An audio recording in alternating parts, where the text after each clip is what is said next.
Just a few hours ago, the Kansas City Finance Department introduced a budget for the upcoming fiscal year. It comes as the city and its police department face a budget crisis.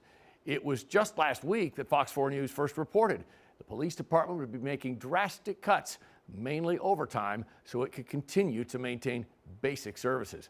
Fox 4's Malik Jackson live at City Hall. Malik, this is just the first step of the process, though, right? But it is an important one considering the current position that this city is in. Currently a citywide hiring freeze. We're all too familiar with the budgetary imbalances facing KCPD. And over the next 6 weeks or so, we're going to see this process play out so that we could hopefully avoid, again, where we are today. Day one of a long process that will end with a new budget for the next fiscal year set to start May 1st.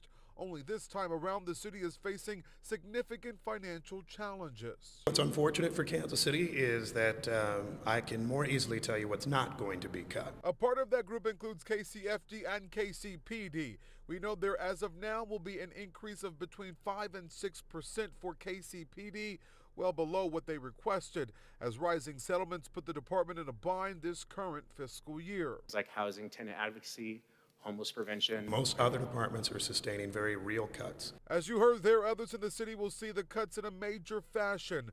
The city has eliminated most unfilled positions, and some projects have and will continue to see delays. All of this as the battle over incentives heats up, with some members of the council objecting to the amount of TIFs and port incentives, aka taxpayer dollars, going to other entities as the city tries to avoid falling off a fiscal cliff. The budget you'll see today maintains our rainy day fund, actually has funds that exceed that. I think that's positive.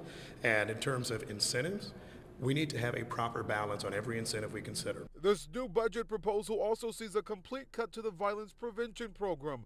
Vice Mayor Raina Park Shaw says she would make sure to have that amended when this is all said and done. And as I said yesterday, this mayor, the city ain't gonna be broke under my watch.